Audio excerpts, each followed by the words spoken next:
नमः। धर्म प्रेमी बंधुगण, समता की साकार मूर्ति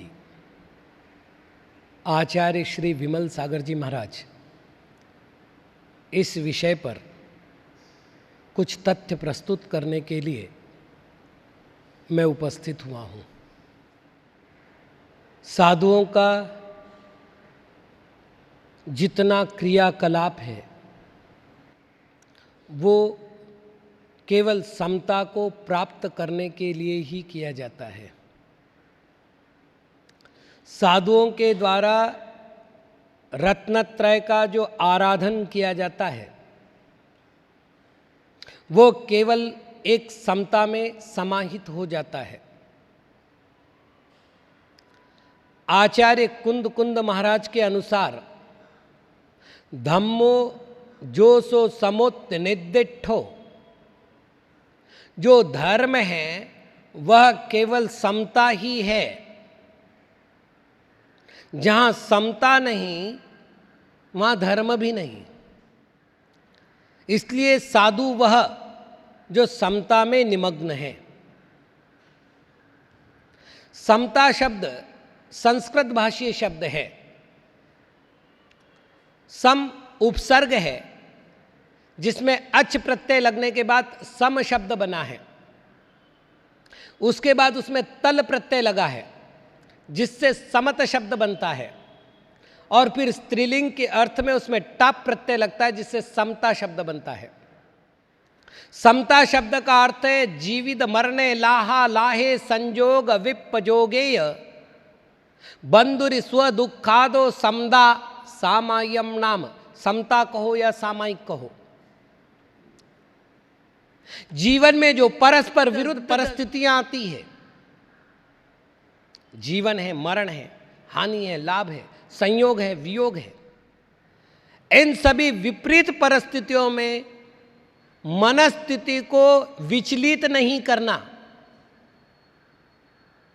मनस्थिति को डावाडोल नहीं होने देना, इसका नाम समता है। तराजू का जो कांटा होता है वो ठीक बीच में होता है, पलटे नीचे ऊंचे होते हैं, कांटा स्थिर रहता है तभी उसको बराबर माना जाता है। ठीक उसी प्रकार परिस्थितियां विपरीत होते समय जिनका मन एक जगह स्थिर रहता है उन्हें उस समता की प्राप्ति होती है। आचार्य श्री बचपन से ही साधक थे।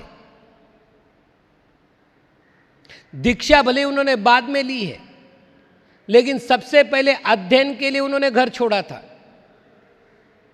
और तब से लेकर के वो गृह वैरागी ही रहे। और जब आदमी बाहर रहता है वहां से उसे कई संकटों का सामना करना पड़ता है, कई विपरीत परिस्थितियों को झेलना पड़ता है, और उन सभी परिस्थितियों को उन्होंने झेला। साइकिल पर कपड़े ले जा करके बेचे हैं, और उसके बाद भी अपना धर्म नहीं छोड़ा। अपने हाथ से बना करके भोजन करते थे, इतना सब करने के बाद भी। तब से उन्होंने अपने आप को समता की ओर स्थिर करने का प्रयत्न किया, और जब साधक हो गए, मुनि और आचार्य पद में आए, तब तो उनकी समता दर्शनीय थी, वंदनीय थी। उनके समता के कई मानक हैं। जैसे उदाहरण के लिए सम्यक दर्शन को अगर बाहर से पहचानना हो तो हमने 4 कारण बताए, 4 मानक बिंदु रखे हैं। प्रशम, संवेग, आस्तिक्य, अनुकंपा। उसी तरह इस साधक ने समता को प्राप्त किया है कि नहीं किया है, इसका अगर बाहर से परिचय प्राप्त कर रहा हो तो कुछ गुणों की चर्चा करना इष्ट होती है, जिसमें से पहला होता है आत्मौपम्य बुद्धि। इस संसार में जैसी मेरी आत्मा है वैसी संसारवर्ती अनंत आत्माएं हैं। जैसे मुझे सुख इष्ट है वैसे संसारवर्ती समस्त जीवों को सुख इष्ट है। जैसे दुख के नाम से भी मेरा मन भयभीत हो उठता है, संसार के प्रत्येक जीव का मन भी दुख के नाम से भयभीत होता है। इसलिए मैं और वो, ये दो नहीं है, वो मेरे समान है। आत्मवत् सर्वभूतेषु यह पश्यति स पंडितः, जो संपूर्ण जीवों को अपनी आत्मा के समान देखता है वही पंडित है। आचार्य श्री में यह आत्मोपम्य बुद्धि कूट कूट कर भरी हुई थी। इसलिए वो किसी जीव को पीड़ित नहीं देख सकते थे। कोई साधु आने के बाद उन्हें ऐसा नहीं लगता था कि मेरे से कोई छोटा साधु आ रहा है। एक परमात्मा का प्रतिनिधि आ रहा है, ये अहोभाव मन में उत्पन्न होता था और लेने के लिए दूर तक पहुंच जाते थे।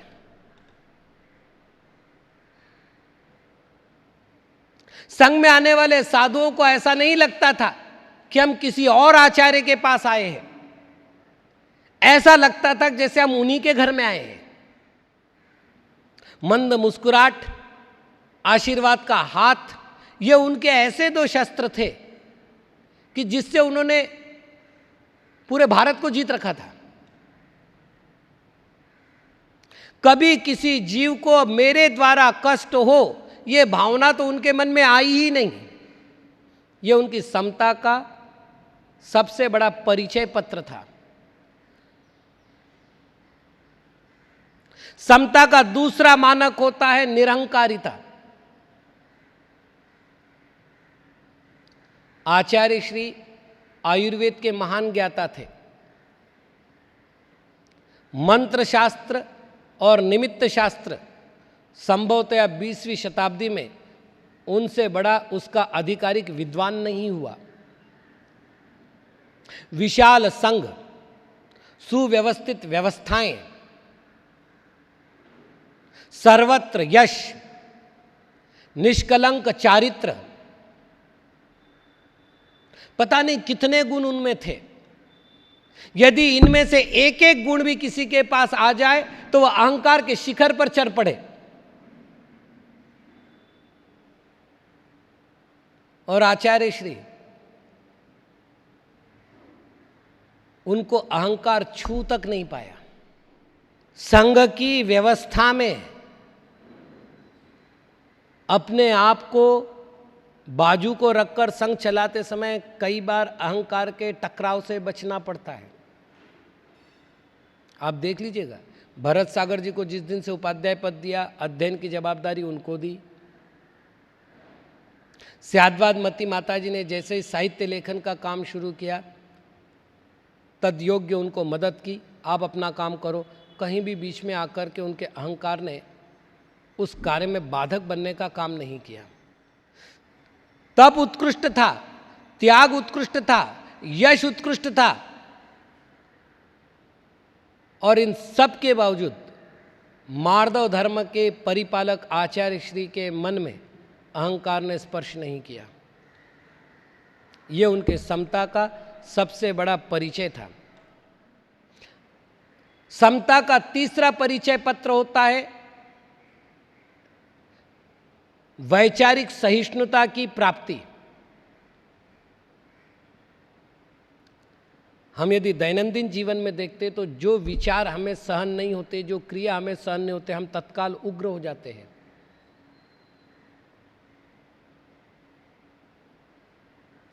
तत्काल हम अपने आक्षेप लगाना प्रारंभ कर देते हैं, अपनी टिप्पण देना प्रारंभ कर देते हैं। ऐसा नहीं, ऐसा होना चाहिए।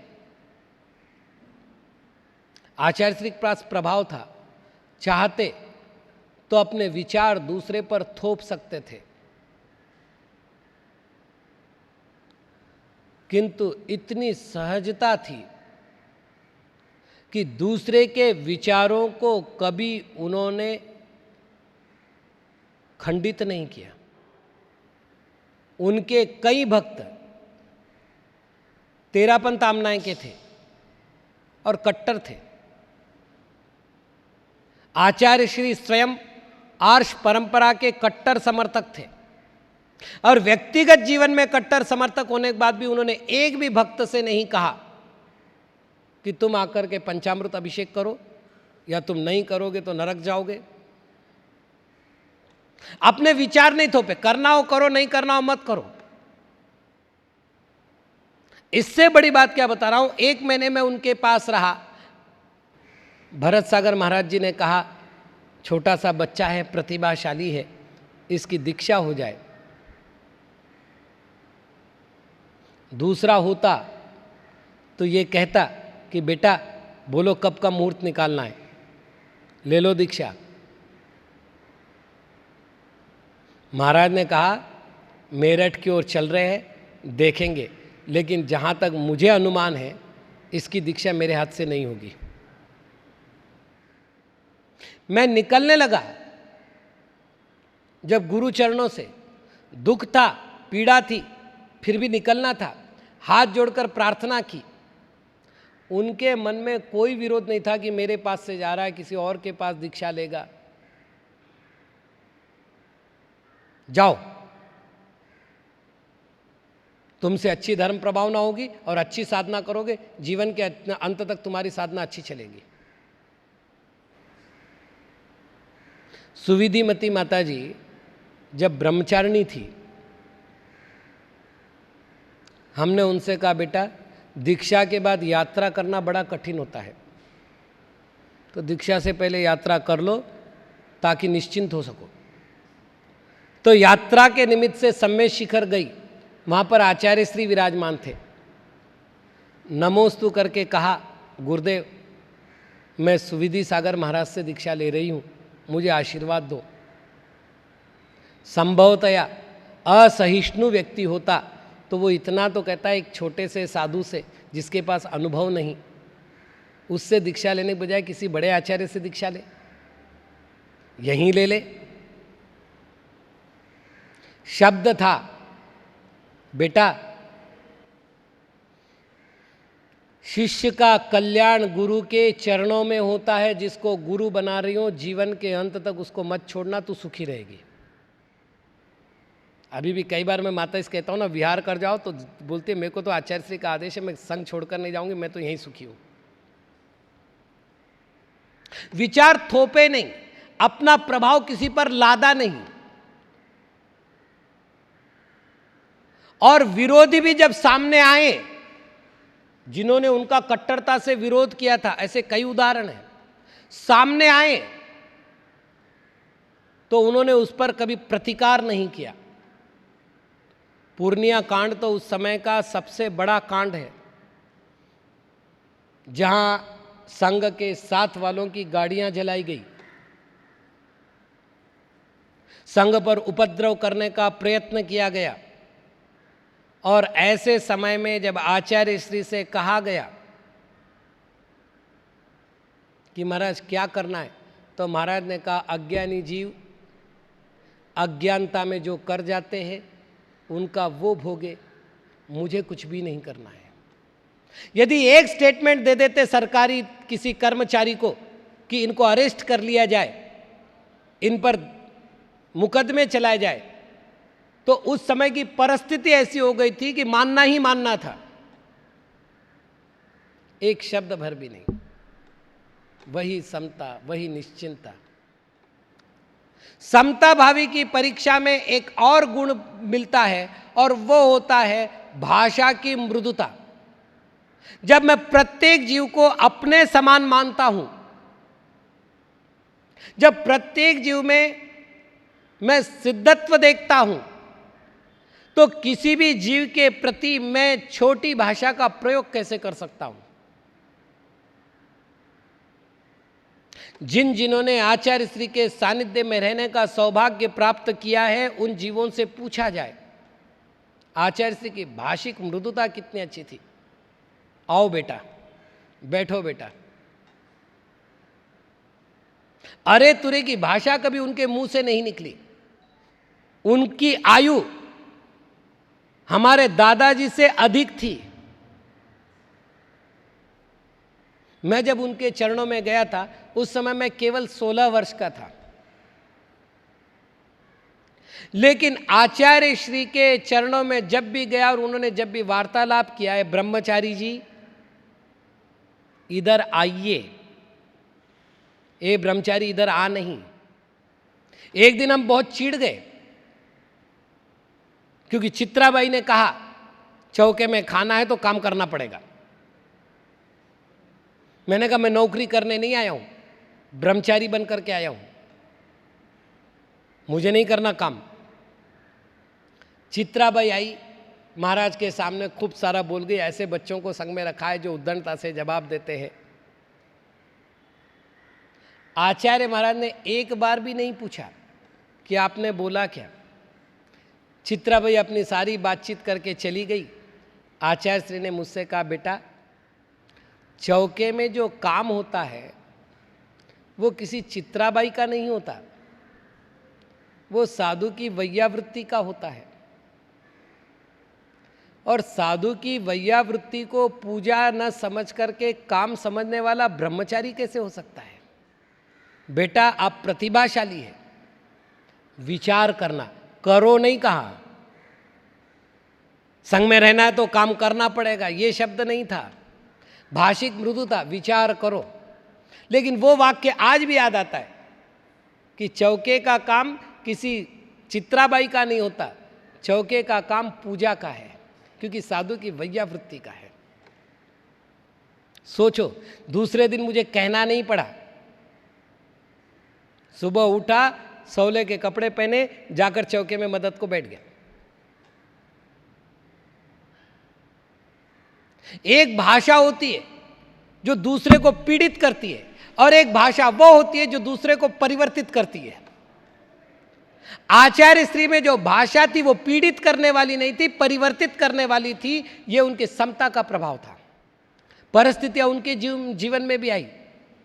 हर्निया जैसे महाव्याधि उनको हुई।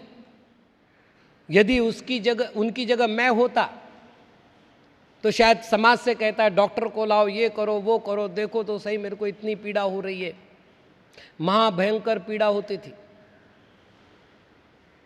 कुछ भी नहीं, शांत चित्त से सहन कर रहे थे। केवल भरत सागर महाराज से ये कहा, भरत जी बोलते थे वो, भरत जी आयुर्वेद के हिसाब से नागली के जो पत्ते होते हैं उस पत्ते का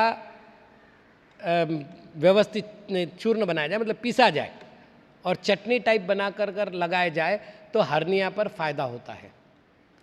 उसके अलावा कभी उनके चेहरे से उस महाभयंकर व्याधि की पीड़ा का अनुभव नहीं कर पाया कोई व्यक्ति।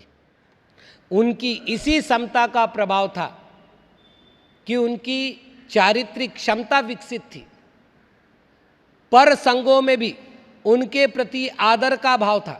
मतलब आरिका ज्ञानमती माता जी ने उन्हें आमंत्रित किया हस्तिनापुर के लिए, और मोतीचंद जी जो ब्रह्मचारी थे उनके पास, उनकी दीक्षा आचार्य श्री के हाथ से कराई। पर संघ के आचार्य से अपने संघ के ब्रह्मचारी की दीक्षा कराना, ये अपने आप में अनुपम उदाहरण है। तो समता के बल से निशस्त्र होते हुए भी उन्होंने भारत को जीता, भव्य जीवों के मन को जीता, और भव्य जीवों के मन के सिंहासन पर आरूढ़ होकर के उन्होंने अपने जीवन काल में शासन किया। ऐसे वे आचार्य परमेष्ठी मेरे मन को भी समता के आलोक से आपूरित करे, मैं यही कामना करता हूँ। ओम नमः।